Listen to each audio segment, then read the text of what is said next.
Good evening, everybody, and welcome back to Let's Play Spyro 3, Year of the Dragon.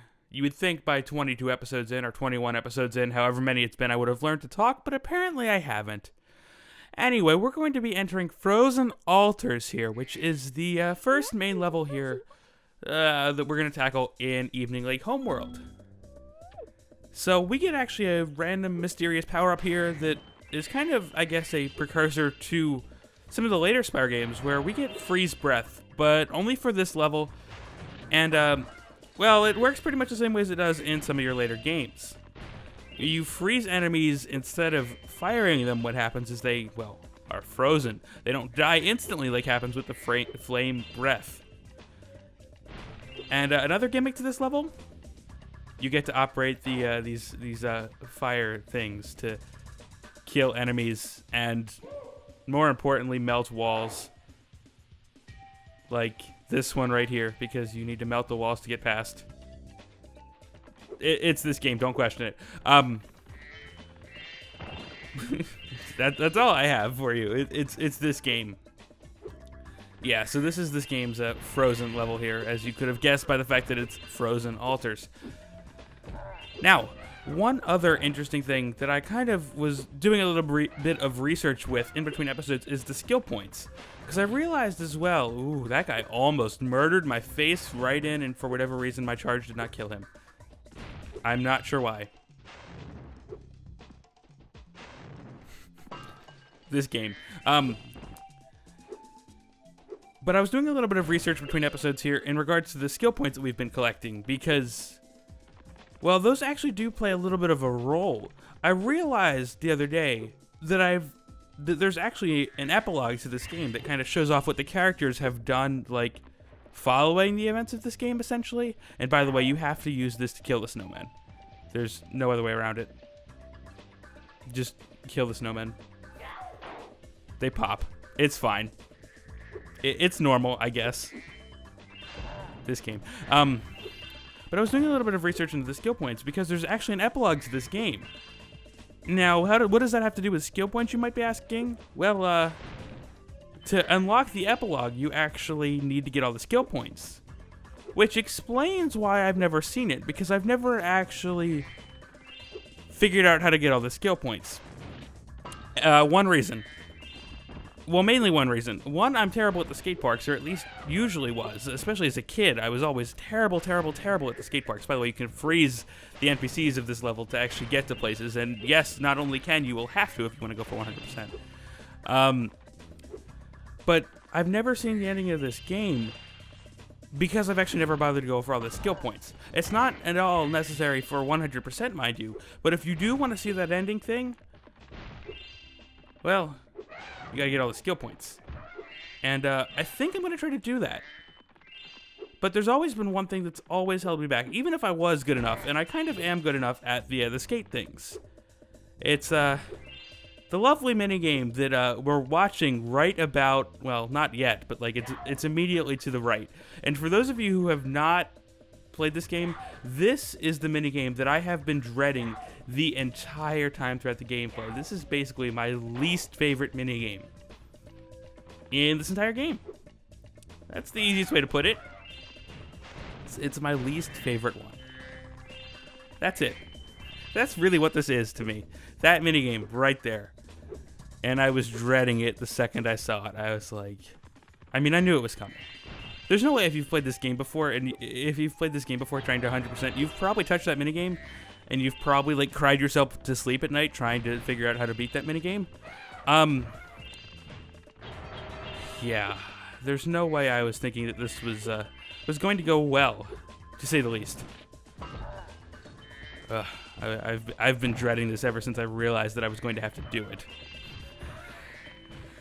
But we'll get back to that minigame in a little bit. Let's get through the rest of the level first, shall we? It's not too long, actually. As most Spyro 3 things are, the level itself is not terribly long. We get another thing here that could have actually been used to take out the elephants, but, well, we kind of already did that by hand, so no real point. Let's just go in here. What do we find in here? Well, we find the ending A to B goal here. We get the little egg, right? Assuming I'm stop being lazy enough to go talk to the guy and stop being greedy like the greedy fuck standing immediately to our left. What egg is this here? It's Jana. Jana come in my pocket? I don't know. I really don't know. But anyway, that door is now open. We get a path around again, but we also get Moneybags here, who unlocks a very interesting minigame once we get through it. And you can see the little swirly things clipping here. And yeah, Frozen Altar specializes in cat hockey.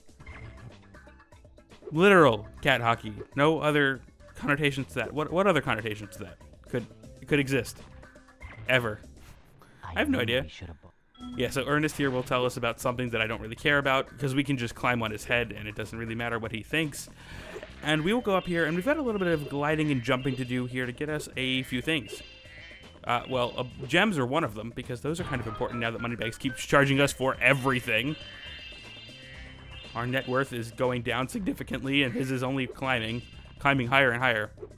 But if we take a careful jump here off the edge of this roof here, we can land on this other roof. And if we go on the other side of this other roof, we can jump and glide down to that egg.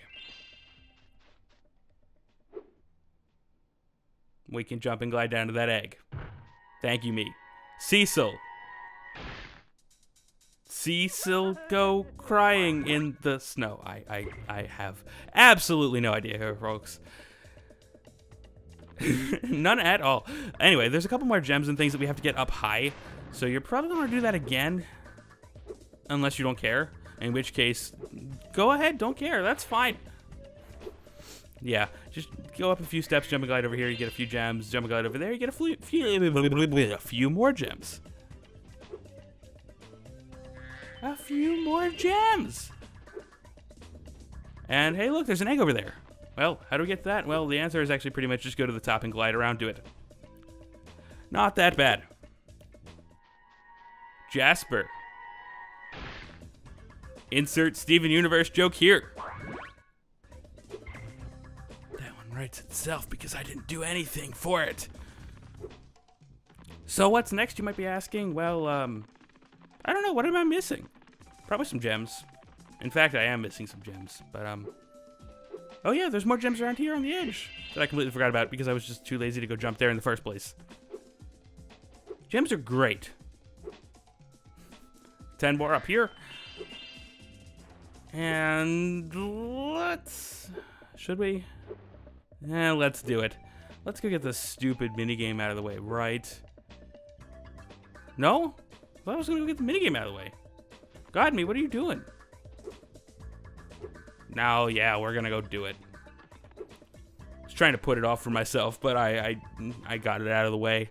I wanted to get it out of the way. Now, to make matters even worse here, well, I guess I should explain the premise of this before I go into what makes it bad. This is a basic little boxing minigame with our good old pal Bentley here.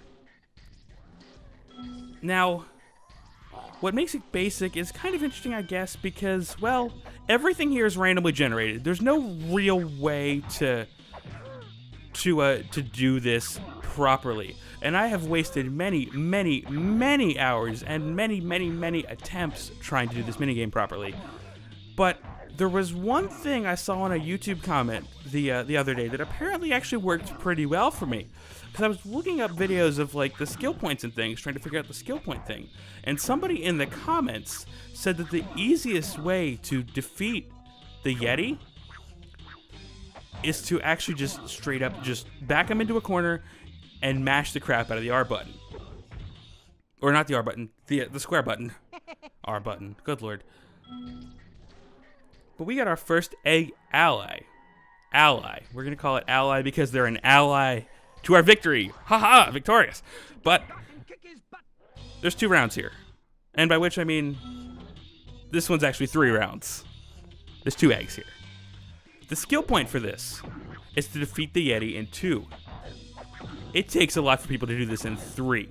So you can probably guess why I have never in my life glanced at this skill point. Because this is a very difficult skill point to obtain. But I did decide to certainly try my hand at using the mash the square button to hell and back. And it seems to actually work pretty well. It's not a definite guarantee here, because what I was doing here is I was just leaning completely right on the stick, not touching any other directions at all, and just kind of, when I got close to him, just started mashing the crap out of the square button. It's not a perfect strategy, not a perfect strategy at all, but it actually seems to hold its own pretty nicely. As you can tell, I do take some hits here, but, well, we're through the first round. Only 2 more rounds. 2 more rounds, you're doing great. So at the end of every round, you get a little bit of a health refill, nothing like completely starting from scratch. So it's not that bad theoretically, it's just that this is randomly generated, and, well, you can indeed lose this very, very easily. Because the Yeti can just decide that he wants to be a jerk and just kind of do random crap, and you know, you won't be prepared for it because there's no logic behind it at all. It's just that you have to take your best guess and just do whatever it is that you feel like you need to do. How that works for you, I don't really know, but I can tell you what doesn't work, and that's doing nothing, I guess. I don't know. You want to know what doesn't work? Watch this. I'm about to die. See? Told you. So the square button strategy does not completely work 100% of the time, but I was stupid enough to try it again. Or is it genius enough? Well, I guess we get to see in 2 rounds here. I mean, as you can tell, I've taken a little bit of a falling at first. I also switched to the D-pad here, and because of the stupid controller I'm using is like Xbox 360 level D-pad, you push like all 3 buttons at the same time, which is why we're like slightly swung to the side. Maybe that helped me, maybe it didn't, I don't know. I think I switched it off for 2nd round here.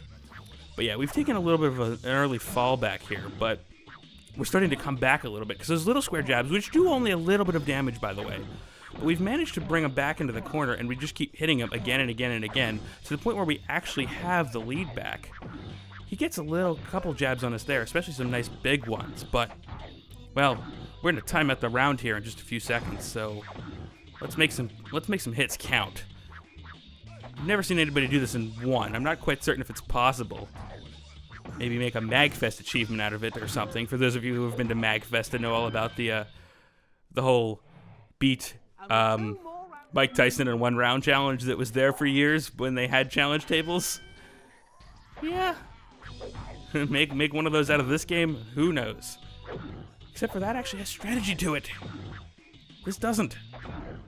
This is just, I'm just literally just mashing the square button. But, well, we're into round 2 here, and I'm not doing too good for myself. We're about even again now, but no, I was definitely still on the D-pad for this because as you can tell, I'm circling around. But we did manage to get him on the edge, and I somehow got that punch to go through me, which is going to give me the lead. And yes, indeed, we are going to do this in only 2 rounds for the first time in my life that I have ever gotten this here skill point. I've never done it before now. And I was like screaming out loud. There's no 3rd round to this. Don't get scared. There's no 3rd round to this at all. It's just, I was legitimately so happy. Yeah, blinding screen of doom. But we have earned that skill point.